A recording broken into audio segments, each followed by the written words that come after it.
नमस्कार, आप देख रहे हैं बिग फाइट लाइव। आपके साथ मैं हूं श्वेता मिश्रा अवस्थी। 900 करोड़ रुपए का महा घोटाला, जिसकी जांच एजेंसियों ने पर्दाफाश तो जिसका कर दिया है, लेकिन जल जीवन मिशन घोटाले के तार कहां तक जुड़े हैं, इसकी अभी भी जांच जारी है। 3 जांच एजेंसियां एसीबी, सीबीआई और ईडी जेजेएम घोटाले की कड़ी से कड़ी जोड़ने में लगी है। एसीबी ने तो चार्जशीट फाइल कर दी, लेकिन सीबीआई और ईडी की जांच अभी जारी है। जैसे जैसे जांच आगे बढ़ रही है, वैसे वैसे महाफर्जीवाड़े की परतें भी खुल रही हैं।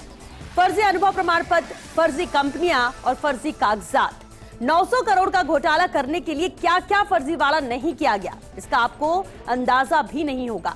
ठेकेदारों और अफसरों की मिलीभगत के इस गठजोड़ ने पानी में भी घोटाला कर दिया। महेश मित्तल, संजय बड़ाया, पद्मचंद जैन और मुकेश पाठक, ये ऐसे नाम हैं जिनके सिंडिकेट ने सबसे बड़े घोटाले को अंजाम दिया। अब सवाल यही है कि ईडी की जांच की आंच कहां तक पहुंचेगी और जेजेएम का किंग पिन कौन है। आज बात इसी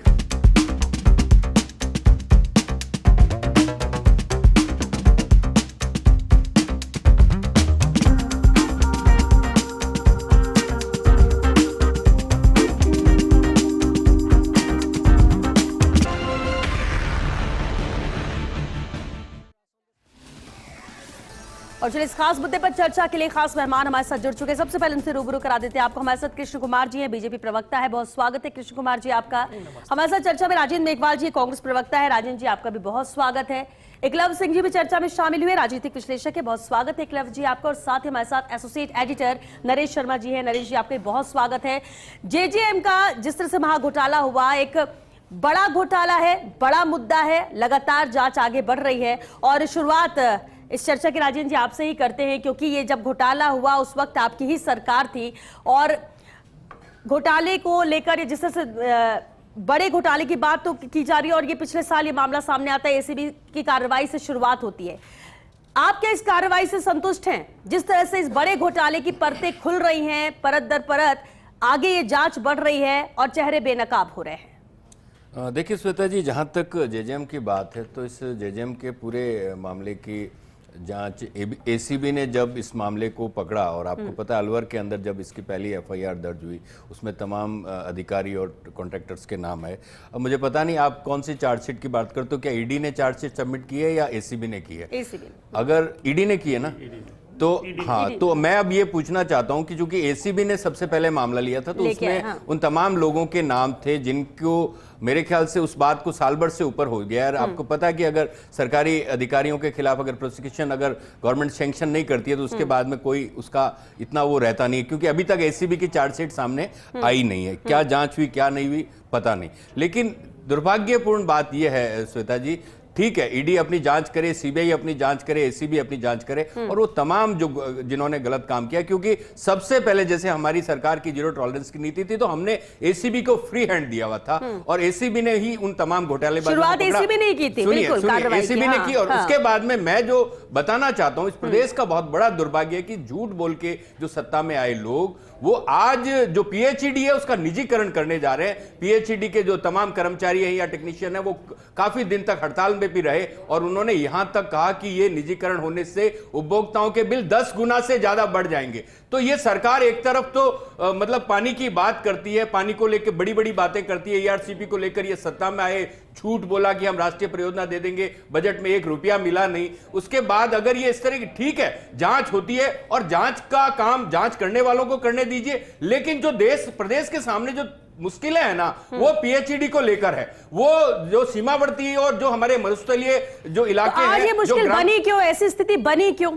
सवाल तो ये भी है। मैं क्या कह रहा हूं, पानी को लेकर ही घोटाला कर दिया, जबकि राजस्थान में पानी की अहमियत तो राजस्थान से ज्यादा कोई और राज्य शायद ही समझता होगा। देखिए श्वेता जी, राजस्थान मरुस्थलीय प्रदेश है। राजस्थान के अंदर जितना बड़ा क्षेत्रफल है उसके अनुपात में कुछ भी पानी उपलब्ध नहीं है, चाहे ग्राउंड वाटर की बात करें चाहे सरफेस वाटर की बात करें।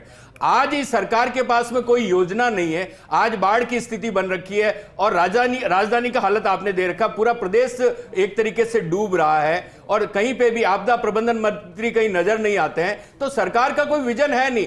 जो प्रदेश का सबसे बड़ा अस्पताल एसएमएस है, वो घंटों अंधेरे में डूबा रहता है। अस्पताल में लाइट जाने का मतलब आप समझते हो कितने लोगों की जान जा सकती है, लेकिन किसी पे कार्रवाई नहीं होती है और पूरी तरीके से कानून व्यवस्था बदहाल है। सरकार का क्या विजन है समझ में नहीं आता। विधानसभा के अंदर सरकार के मंत्री भाग जाते हैं, जवाब नहीं सुनने में आता है। सरकार को बाद में घेर भी लेंगे राजन जी, क्योंकि मुद्दा ये 900 करोड़ के घोटाले का है, तो हम इसी पर बात करते हैं। कृष्ण कुमार जी हमारे साथ बीजेपी प्रवक्ता है। कृष्ण जी, देखिए मौजूदा सरकार को तो कटघरे में खड़ा किया राजेंद्र मेघवाल जी ने, बहुत सारे सवाल भी दागे कि सरकार की मंशा क्या है, सरकार क्या कार्रवाई कर रही है, लेकिन अहम ये घोटाला है और इसकी परतें दिन ब दिन खुलती जा रही हैं, अलग अलग चीजें सामने आ रही हैं। अब ईडी ने भी यहाँ पर चार्जशीट फाइल कर दी है, लेकिन अभी भी इंतजार है सरगना का। देखो श्वेता जी, ये सारा जो विषय है, इसमें कांग्रेस भारतीय जनता पार्टी पर आरोप लगाती है अपना दामन बचाने के लिए। सच्चाई ये है, उस समय के सारे अखबार पत्रों की कटिंग में लेकर आया हूं।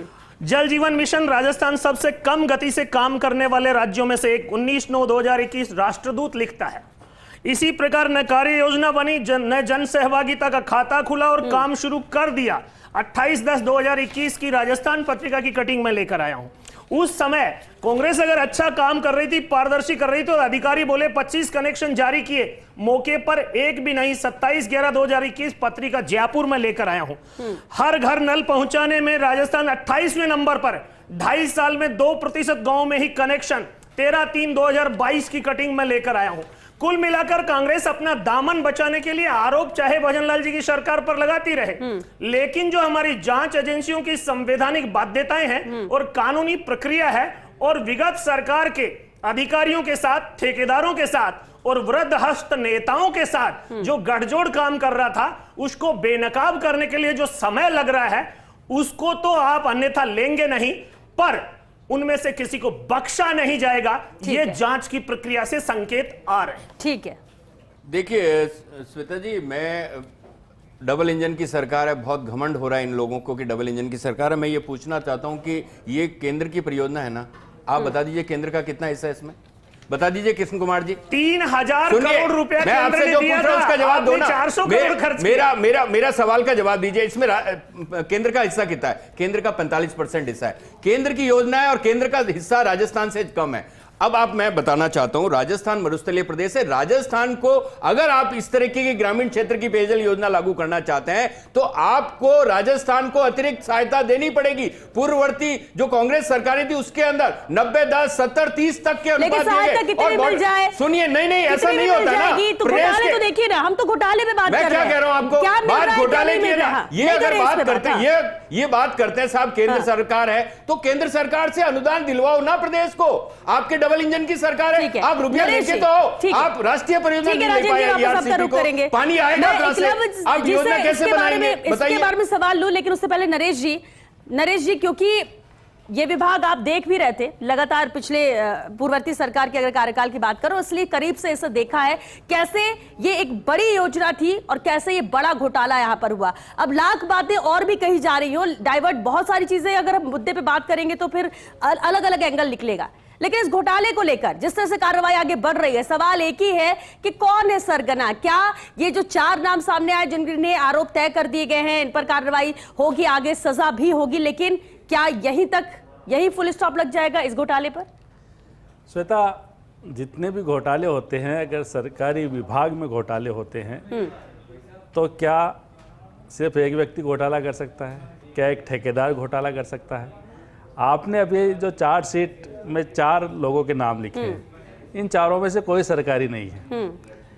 दो इसमें ठेकेदार है, एक इसमें दलाल है, एक इसमें जिस कंपनी का सर्टिफिकेट लेके आए थे वो फर्जी सर्टिफिकेट जिसने दिलाने भूमिका निभाई थी उसका नाम है।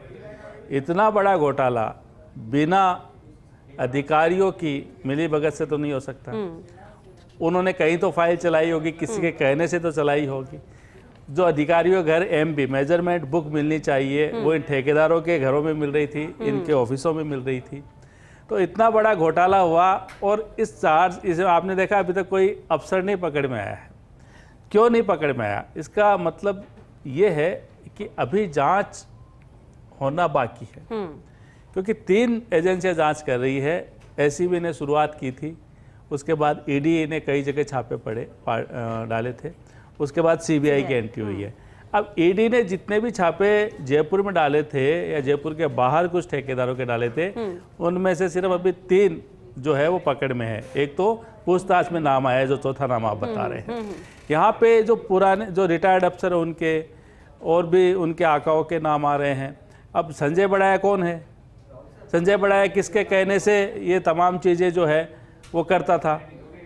और इसके अलावा जब ईडी ने छापे डाले थे तब जो सोना पकड़ा गया था, नोट पकड़े गए थे, वो किसके थे? क्या इन जो पैसे जिन करोड़ों रुपए घोटाले की बात करें, वो पैसे कहाँ गए, कहाँ इन्वेस्ट किया गया? और जलदाय विभाग का क्या कोई एक अफसर नहीं था जिसने इतनी फाइल पे साइन किए होंगे, इतनी फाइलें चली होंगी? 2021 से हम बात कर रहे हैं, तब से ये जल जीवन मिशन शुरू हुआ है। बड़ी चीज़ ये है कि अभी भी इसमें काफ़ी जांच होने की ज़रूरत है। और देखिए, दूध का दूध पानी का पानी तभी होगा जब सभी जो पहलुओं से जांच हो। और देखिए, मैं बार बार ये कह रहा हूँ कि अधिकारी की मिलीभगत के बिना ठेकेदार काम कैसे करेगा? ठेकेदार कैसे गड़बड़ी करेगा? उसको क्या पता होगा कैसे जो फर्जी सर्टिफिकेट लाना है, फर्जी सर्टिफिकेट लेके आया है, अधिकारी ने स्वीकार किया, किसने किया, ये भी सब पता है। तो उन पे अभी तक कोई कार्रवाई नहीं है। दूसरी बड़ी बात, एसीबी की आपने बात की थी, एसीबी ने पीएचडी के 12 अफसरों के खिलाफ जांच के लिए, उनके खिलाफ जो मुकदमा के लिए अनुमति मांगी है।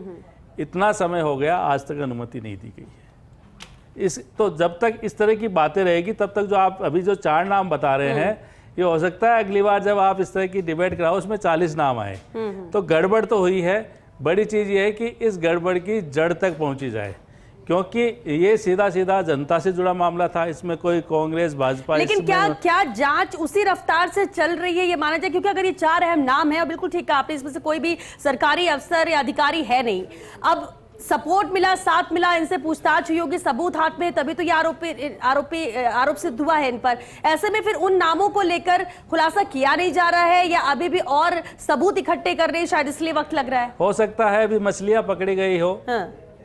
मगरमच्छ बाद में पकड़े जाएं, ये भी हो सकता है। ठीक है। क्योंकि कार्रवाई तो आपने देखा, ईडी के छापे कई अफसरों के पड़े थे, कई इंजीनियर के पड़े थे, कई प्राइवेट लोगों के पड़े थे। तो उनसे कुछ तो मिला होगा, उनकी भूमिका होगी कहीं न कहीं। मैंने आपको उदाहरण दिया, संजय बढ़ाया क्या है? पीएचडी में अफसर तो है नहीं। संजय बढ़ाया कोई ठेकेदार भी नहीं किसने ठेका लिया हो। फिर इसकी भूमिका कैसे आ गई? किसी ने तो कहा होगा कि साहब संजय बढ़ाया काम करेगा, संजय बढ़ाया आपको ठेका दिलाएगा, संजय बढ़ाया आपके लिए काम करेगा। किसने कहा? कैसे इसकी भूमिका हुई? तो ऐसे ही और लोगों की जिनके नाम आएंगे। संजय बढ़ाया नाम मैंने इसलिए लिया क्योंकि चार्जशीट में गिरफ्तार है, जेल में है। पदमचंद जैन है, उनका रिश्तेदार जो दूसरा है वो भी जेल में है, काफी समय तक पकड़ में भी नहीं आए थे। एकलव्य जी, बिल्कुल एकलव्य जी, जिस तरह से जांच आगे बढ़ी और किस तरह से नाम सामने आए, लेकिन एकलव्य जी सवाल एक उठता है कि हर सरकार जो आती है वो यही कहती है कि बख्शा नहीं जाएगा, जो आरोपी होंगे घोटाले बर्दाश्त नहीं होंगे और एकदम जीरो टॉलरेंस की नीति यहाँ पर रहेगी, पारदर्शिता रहेगी। पिछली सरकार भी आके ये कह कर गए और उसके बाद ये बड़ा घोटाला सामने आता है। सवाल ये कि सरकार के नाक के नीचे घोटाले होते हैं, क्या खबर नहीं होती? और अगर खबर होती है और एक तरह से कार्रवाई की जाती है तो फिर जिस तरह से जिक्र किया नरेश जी ने, मछलियां तो पकड़ में आती है, मगरमच्छ आजाद घूमते हैं। देखिए श्वेता जी, राजस्थान में जो बीती गहलोत सरकार थी, ये आज जो हम जो डिबेट कर रहे हैं, ये एक तरह से उसे चरितार्थ करता है। जब भारत सरकार आयुष्मान भारत योजना लेके आती है तो यहाँ पे ऑर्गन ट्रांसप्लांट घोटाला हो रहा होता है। जब भारत सरकार न्यू एजुकेशन पॉलिसी लेके आती है तो यहाँ पर पेपर लीक घोटाला हो रहा था। जब देश में दुनिया का सबसे बड़ा क्रिकेट स्टेडियम बन रहा था तो मुखिया जी के बेटे के नाक के नीचे आईपीएल टेंडर्स का घोटाला हो रहा था। जब भारत सरकार 14 करोड़ घरों में नल से जल पहुंचाना चाह रही थी तो यहाँ पे ये जल जीवन मिशन घोटाला हो रहा था।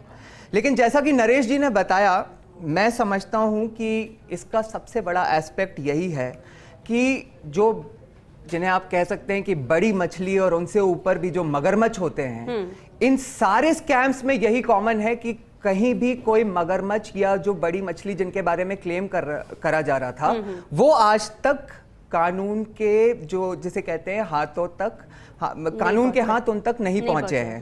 तो घोटाले तो हुए हैं, इसमें तो कोई डाउट है ही नहीं।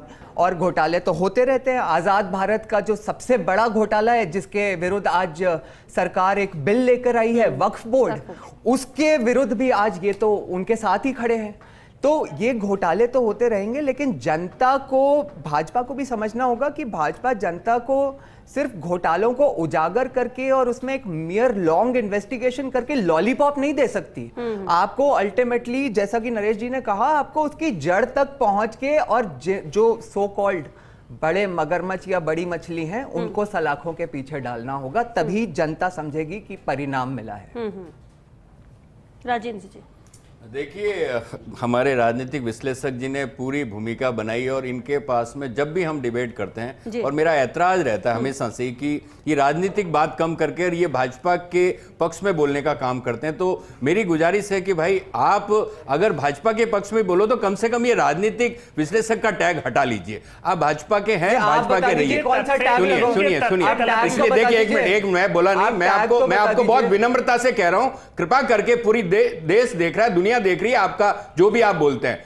आपको घोटाले दिख रहे हैं, लेकिन घोटाले केंद्र सरकार ने किए वो आज तक आपको नहीं दिखे, क्योंकि हो सकता है आपका कोई ना कोई रिश्ता उनके साथ में। मैं सिर्फ इतना पूछना चाहता हूं, इस सरकार को आए हुए 8-9 महीने हो गए, ये सरकार पीएचईडी का निजीकरण क्यों करना चाहती है? श्वेता जी, मुझे इस बात का सवाल इस पैनल में बैठे मौजूद कोई भी लोग दे दे, सरकार इस पीएचडी का निजीकरण क्यों करना चाहती है? राजस्थान के मैं कह रहा हूं, पीएचईडी का निजीकरण क्यों करना चाहती है सरकार? क्योंकि ये सरकार राजस्थान के लोगों को लूटना चाहती है। केंद्र में ये सरकार देश को लूट रही है। आपको पता है श्वेता जी, 62% टैक्स देते हैं हम। अगर 100 रुपया कमाते तो 62 रुपया इस सरकार की जेब में चला जाता है। 62 में से 38 रुपया बचता है। उसके बाद में आप सोचते हो आदमी सरवाइव कर लेगा? ये सरकार लूटने के सिवाय कोई काम नहीं करती, और इस तरीके के राजनीतिक विश्लेषक आके सरकार के कसीदे पढ़ने लग जाते हैं। तो मेरे ख्याल से इस देश का दुर्भाग्य, इस प्रदेश का इससे ज्यादा दुर्भाग्य नहीं हो सकता। इनको नोटबंदी का घोटाला नहीं दिखता, इनको तमाम वो घोटाले नहीं दिखते जिसके अंदर इस देश का किसान तबाह हो गया, इस देश का युवा तबाह हो गया। इनको ये दिखता नहीं। बेरोजगारी बढ़ गई, इनको ये दिखती नहीं। महंगाई बढ़ गई, इनको ये दिखती नहीं। देखिए, आरोप इनने मेरे ऊपर लगाया है तो मेरा अधिकार है उसका जवाब देने का। अब गजब की बात श्वेता जी ये है कि जब भी कोई, अभी तो इन्होंने जो ये बात भी कही कि सरकार घोटाला करना चाहती है, यहाँ पे फैक्ट ये है कि इन्होंने ये घोटाला किया है। पूरी तरीके दूसरी बात ये है कि ये भी यही डिसाइड, सुन तो लो, जो सेंट्रल विस्टा प्रोजेक्ट है उसमें घोटाला हो गया, एयरपोर्ट्स में घोटाला हो गया, रेलवे में घोटाला हो गया। कहां नहीं हुआ घोटाला? मुझे बताइए ना, आप एक विभाग बताइए केंद्र का जिसमें घोटाला नहीं है। मैं तथ्य के साथ क्या बात करते हो आप? क्या बात करते हो? मैं कह रहा हूं ना, आप केंद्र के एक विभाग की बात, एक मंत्री की बात, मैं बताता हूँ क्या घोटाले हुए एयरपोर्ट से लेके हाईवे तक। आपने आरोप लगाए, जवाब भी लेते हैं ना। 250 करोड़ में कई हाईवे बनता सुना आपने? 250 करोड़ में एक ही उद्घाटन के अगले दिन हाईवे बह जाता है। वक्त खत्म हो रहा है राजेंद्र जी, वक्त खत्म हो रहा है। जस्टिस चंद्रचूड़ जी ने अभी जो इलेक्टोरल बॉन्ड्स के ऊपर जो फैसला दिया, वो भी यही डिसाइड करेंगे कि वो फैसला गलत था और क्या फैसला होना चाहिए था। आपका चैनल किसको यहाँ पे बुलाएगा, वो भी ये फैसला करेंगे। आप कह रहे हो अच्छा बीजेपी को मुख्यमंत्री किसको बनाना चाहिए, वो भी ये फैसला करेंगे। और सरकार को जल जीवन मिशन में किसको चेयरमैन बनाना चाहिए, वो भी ये फैसला करेंगे। किस अधिकारी को इसकी जांच करनी चाहिए, ये भी ये फैसला करेंगे। यही आपका चरित्र है। मैं कैमरे के सामने कह रहा हूं। राजेंद्र जी सुन रहे और सब व्यूअर्स भी देख रहे हैं, राजस्थान देख रहे हैं। जो कह रहे हैं जवाब तो नहीं दीजिए, ऐसे तो चर्चा नहीं हो सकती। इलेक्टोरल बॉन्ड को सुप्रीम कोर्ट ने जिहादियों के साथ बैठ के देश की सारी संवैधानिक का उसके ये कसीदे पढ़ रहे हैं। राजेंद्र जी सुनेंगे या चिल्लाएंगे? राजेंद्र जी एक बात सुन लो, अगर निर्लजता कहां से लाते हो? ऐसे चर्चा नहीं हो सकती। देखते हो, आईना देखते हो या नहीं देखते हो? राजेंद्र जी ऐसे चर्चा नहीं हो सकती, दूसरों को भी बोलने दीजिए। राजेंद्र जी, निर्लजता की बात है, ऐसा नहीं। जिस इलेक्टोरल बॉन्ड को अनकॉन्स्टिट्यूशनल का, उसके लिए अच्छा कुमार जी, राजेंद्र जी, जिस इलेक्ट्रोल बॉन्ड पर आप इतना गुस्सा हो रहे हैं, आपने उसके पैसे क्यों लिए? अगर वो घोटाला था तो आपको इनकार करना चाहिए ना। जांच करो ना। आपने पैसे क्यों लिए? आपने आप घोटाले में संलिप्त क्यों हुए? 14,000 करोड़ का ठेका उस कंपनी को दे दिया जिसके ऊपर कुछ दिन पहले ईडी ने कार्रवाई की। और राजेंद्र जी, आपकी सरकार में रोज घोटालों की खबरें थी। आकाश पाताल जमीन डुबो दिया, किसान सब में घोटाला था। बर्बाद, युवा बर्बाद, महिला बर्बाद, कोई भी नहीं बचा। आदिवासियों की जमीनें हड़प ली आपने। आप कहते हो मां के नाम पे पेड़ लगाओ, अरे बाप को देश लुटा दिया, उसका क्या होगा? बताइए तो सही। राहुल गांधी अपने बाप की समाधि पे गए, 10 लाख से ज्यादा पेड़ कटते हैं एक जगह पे, और यहाँ एक पेड़ लगाने से क्या होगा? थोड़ा राजीव गांधी तो शर्म करो। राजीव गांधी, इंदिरा गांधी कभी उनके बाप की समाधि पे गए हैं?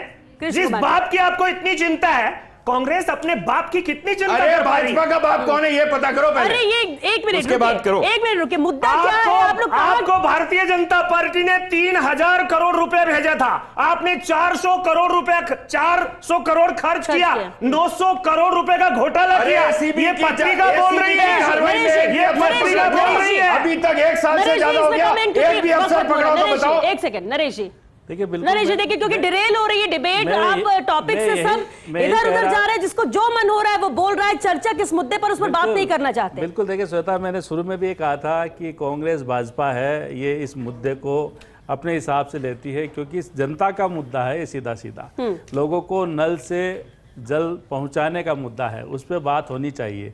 बात होनी चाहिए कि जिसने भ्रष्टाचार किया उसकी जांच कैसे हो, जड़ तक कैसे पहुंचे, इसकी बात होनी चाहिए। बात ये होनी चाहिए कि जो भी, चाहे वो केंद्र का पैसा, राज्य का पैसा 45% रहा, 10% उसमें जनता का भी हिस्सा है, तो उस जनता का जो हिस्सा है, जिसके लिए सारे प्रोग्राम हो रहे हैं, उस पानी को उन तक पहुंचाने के लिए किसने रोका? इसमें कोई जो भी अफसर है वो कोई भाजपा कांग्रेस के तो है नहीं, जो भी उन पे कार्रवाई होनी चाहिए, जो भी जहाँ पे जो जिम्मेदार उन पे कार्रवाई होनी चाहिए। और देखिए ये बात सही है, ये आंकड़े सही है, और पहले भी मेरी इस बात पे बात हुई थी कि राजस्थान में जल जीवन मिशन में काम नहीं हुआ था, इस कारण राजस्थान आज भी सिर्फ पश्चिम बंगाल को छोड़ दीजिए देश में सबसे नीचे है। इसका कारण कौन है? इसका कारण वही लोग हैं जिनको जिम्मा था, जिन्होंने काम नहीं किया, जिन्होंने काम किया तो घटिया काम किया। जांच रिपोर्ट है कि पाइपलाइन जो है वो जमीन के अंदर आनी चाहिए थी, पुरानी पाइपलाइन को नई पाइपलाइन बता दिया। तो ये तमाम चीजें हैं जिन चीजों पे काम होना चाहिए, जिनकी जांच होना चाहिए, क्योंकि जनता का पैसा है, चाहे केंद्र सरकार से आए चाहे राज्य सरकार से दे, पैसा तो जनता का है। एक मेरा लास्ट कमेंट यही है कि जो पार्टी जिहादियों के साथ मिलकर वक्फ बोर्ड के नाम पे देश की सारी जमीन खा जाना चाहती है, वो दूसरों के चरित्र को मतलब उस पे बात करने की जगह अपने चरित्र को देख के और अपना आईना देख के अपने चरित्र को समझे। हो गया ना आपका। आपके पास में कोई सार्थक चर्चा नहीं है, सिर्फ इधर उधर की बातें करोगे। आपके पास में कोई सार्थक चर्चा नहीं है। आपके पास कोई तथ्य है? मैं कह रहा हूं ना, यहाँ पर एक भी अफसर पकड़ा क्या? बताइए, अफसर कहाँ है? अफसरों के ऊपर चार्जशीट क्यों नहीं है? आप बातें करते हो, आप लोग मिले हुए उनके साथ, मैंने तो आपने उनसे मैनेज कर लिया। आप ईडी को लाते हो,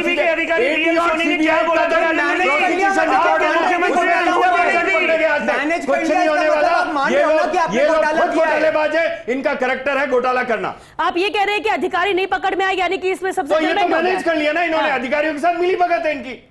और आपके टाइम पे भी तो जांच शुरू हो चुकी है। हमने तो पकड़ा था ना, हमने जो अलवर में पकड़ा, उनके ऊपर जांच की परमिशन मिली क्या? ये बता दीजिए आप तो बस। आपने जारी की थी क्या? कुछ नहीं हुआ। 2021 का घोटाला है, उनको अंदर डाला, लेकिन दिसंबर 23 में चुनाव है, 2 साल में आपने कितनी परमिशन दी? आपका तो जन्म ही करप्शन से हुआ है। 70 जगह बहुत शुक्रिया, क्योंकि वक्त खत्म हो गया है। राजेश जी वक्त खत्म, बहुत शुक्रिया आप सभी का इस चर्चा में शामिल होने के लिए।